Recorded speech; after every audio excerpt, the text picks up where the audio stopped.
When we think of Pokemon from Paldea, one of the first to come to mind is none other than Flutter Mane. With its incredible Ghost and Fairy typing, Flutter Mane has established itself as a competitive mainstay in the current VGC format, especially when factoring in Terra. But would Flutter Mane still be the undisputed ruler of VGC without Terastal? Today, we're going to explore how good Flutter Mane would have been in previous generations for VGC, to see how much of an impact Flutter Mane currently has on the success of the current metagame. Now, I'm sure a lot of you guys are thinking, Liv, this is clearly a bad idea. There aren't any Pokemon in the past gens viable enough to make Flutter Mane remotely healthy, and I'd actually argue that's not the case. I believe there's a format that Flutter Mane exists in that it actually would not only be balanced, but it wouldn't even be the #1 Pokemon. First, we need to establish some rules so this can actually be a pretty fair discussion here. For rule number 1, we can only count generations where Flutter Mane's fairy typing would have actually existed in. For the sake of this video to even be possible in the first place, we're going to assume that photosynthesis would have just been created with Flutter Mane's introduction, so I'm only sticking with the fairy type rule here because this actually changes Flutter Mane as a Pokemon, conceptually speaking, drastically. And we need to get into way more Theorymon territory, such as what other secondary typing could this have even had, and many other things that just conceptually do not work here. For our second rule here, I'm not going to count the booster energy, and this is mostly because we've seen items introduced after their mechanics, such as the Terrain Extender coming a whole generation after the terrain moves existed, and the Utility Umbrella coming a whole 5 generations after our first weathers. Finally, in order to get some level of consistency here,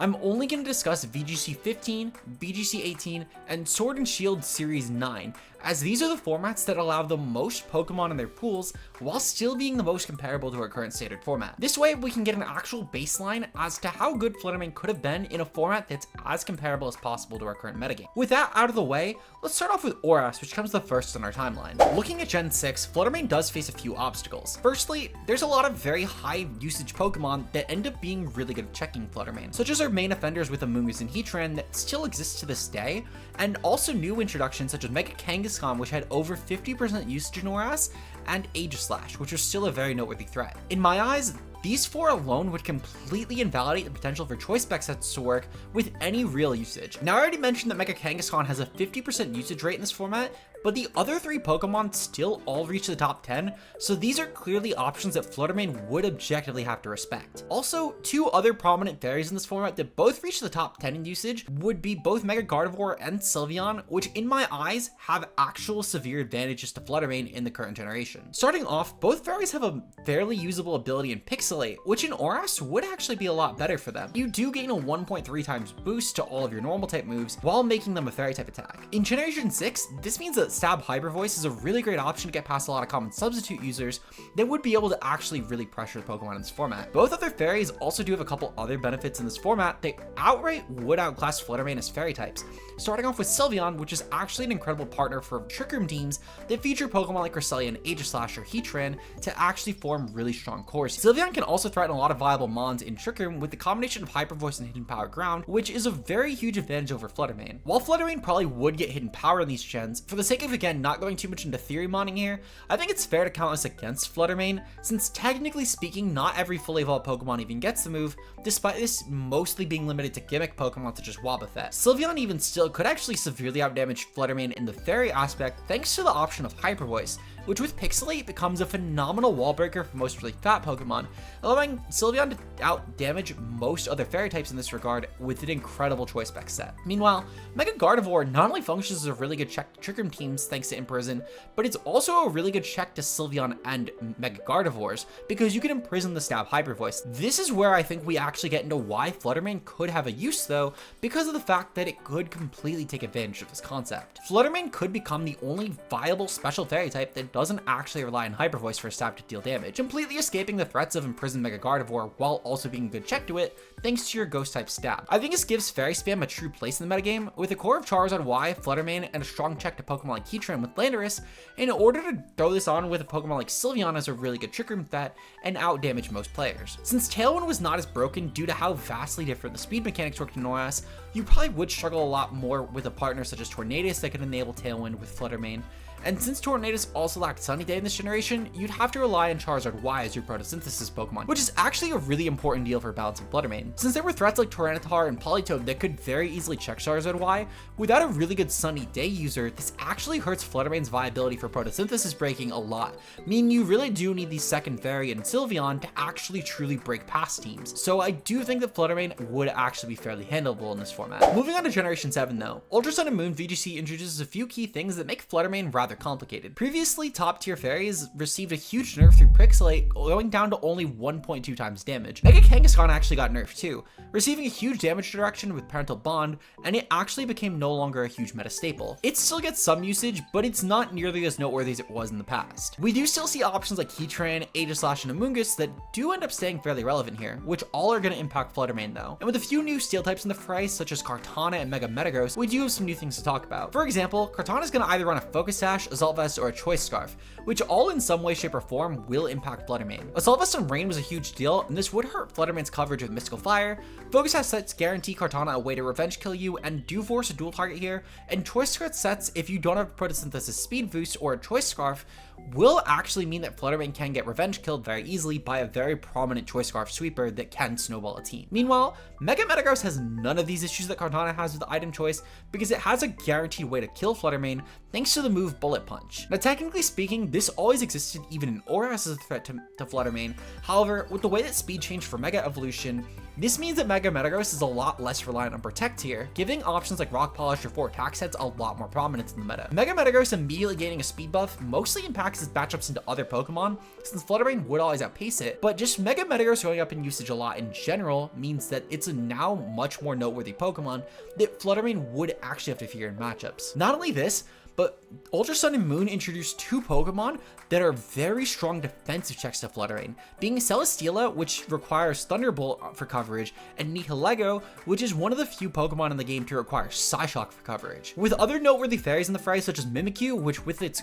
really good ability to Skies in Ultra Sun and Moon, requires you to actually triple target it to kill Focus Sash sets, and also 3 new fairies that are just insanely viable for competition in the top boost, with Coco, Lele, and Finny all competing for usage. Flutter Mane has some serious things that might hold it back for usage. So how good would Flutter Mane actually be in Ultra Sun and Moon? Weirdly enough, I'd argue that this might actually be Flutter Mane's best previous generation. I do need to preface that Flutter Mane, objectively speaking, will never have a perfect moveset this generation, and you will always struggle to find any 4 moves that you should specifically be running on a team. At minimum, against most matchups, you're going to want the combination of Dazzling Gleam, Moonblast, Shadow Ball, Psyshock, Thunderbolt, and Mystical Fire. And this still implies you can't get access to Hidden Power, because if you did, Hidden Power Ground would also be another move slot that you would need in most matchups. Your best move slot would also most likely feature Protect, since your best item would typically not be a choice item due to how varied your checks would be. So instead, you'd be running the combination of items like Pixie Plate, Life Orb, Focus Sash, or a Z Crystal for either Fairy or Ghost Stab. I could imagine Flutter Mane actually making Fairy Spam truly viable though,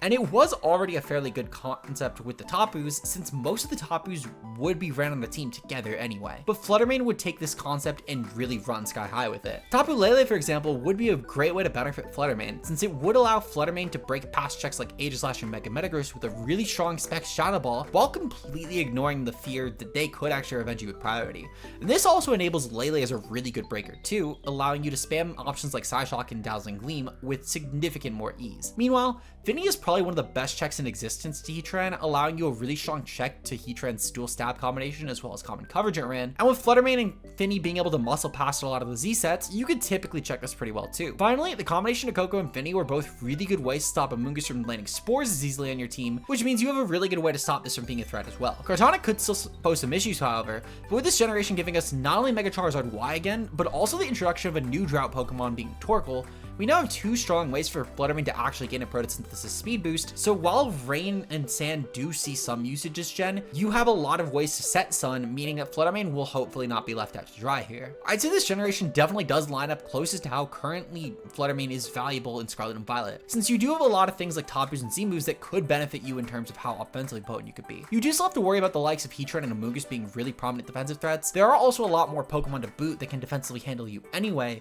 so there is a lot of give and take here, here, so I do still think a Flutter Mane would be about as prevalent as it would be in Ultra Sun and Moon, as it happens to be in Scarlet and Violet. Now we do still have one more generation to go into, and that's going to be Sword and Shield, and this is actually where I would argue Flutter Mane would have the worst usage possible for Flutter Mane of all of our modern generations. There's a few glaring issues right off the bat that would actually really hinder Flutter Mane here, with its biggest issue being Dynamax. Now, we have seen really strong special ghost types be viable as Dynamax users. Calyrex Shadow is one of the best Dynamax Pokemon you could use, for example, in the restricted format, and you could pair Max Phantasms with a really strong physical breaker. However, Flutter Mane objectively will always be a huge Dynamax opportunity cost due to the fact that you do lack Max Airstream in your moveset. With Max moves also changing the weather constantly, you couldn't really rely on a photosynthesis boost staying up for the whole game, which does limit your offensive power significantly. Also, with both Regieleki and Rillaboom dealing significantly more damage this generation, with Transistor and Grassy Glide both being buffed immensely in Sword and Shield, you would definitely have to fear a lot of current metagame threats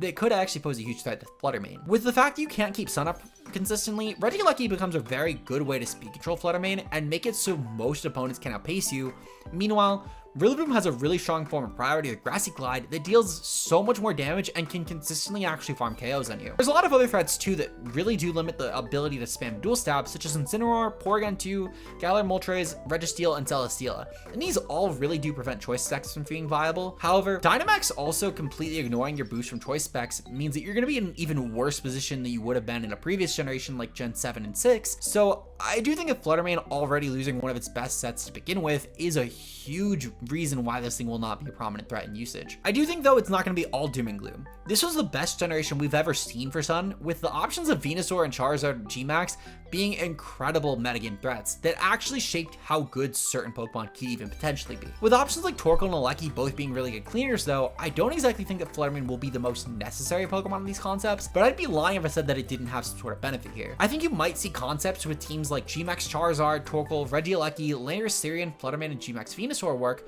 though with partners like Urshifu also still being viable here, or even Rillaboom as a good priority Pokemon on this team,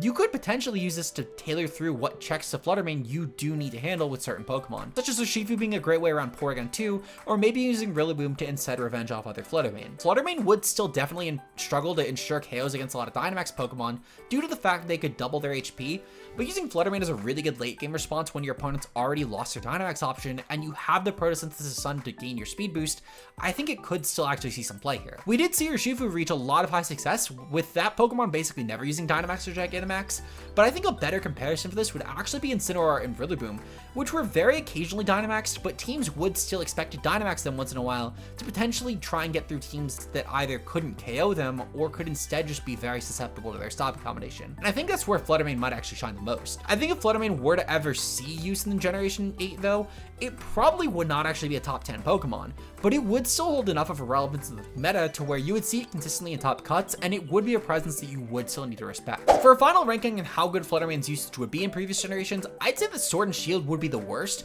followed by Oras, which it would actually see some high level play and probably even reach a top 10 spot in, but not be number 1. And then Ultra Sun and Moon would probably be the only generation you might see Flutter Mane in the objective top 5, if not number 1 usage for, due to the fact that metagame has a lot of similar concepts to what we see right now in play. Scarlet and Violet though did give a lot of buffs to Flutter Mane that are necessary to why it is such an impactful Pokemon, such as Terrastal allowing you to really lean heavily into a pure fairy typing, which is so much better against common priority moves like Sucker Punch, and the Booster Energy, which is a much more immediate way to boost your speed, allowing you to outpace most Pokemon that might drop your speed through moves like Ice and Electro Web. If we do get the Tabus back in the Indigo Disc DLC, Flutter Mane might have a chance to rise to even greater heights than it's ever seen, but for now, with the current DLC leaks, I do think this actually might be the end of Flutter Mane's complete reign over the format, as there are a lot of Pokemon coming back that are objectively speaking going to be incredible at checking Flutter Mane. But let me know what you guys think of the controversial fairy in VGC and how you think it could have been in previous generations down below. And while you're on the way to the comment section, make sure you guys also like and subscribe to stay up to date on future VGC content like this. Also, click the links in the description to check out Kurt's channel, who did a phenomenal job at editing this video, and he's also going to be uploading some VGC content soon on his channel,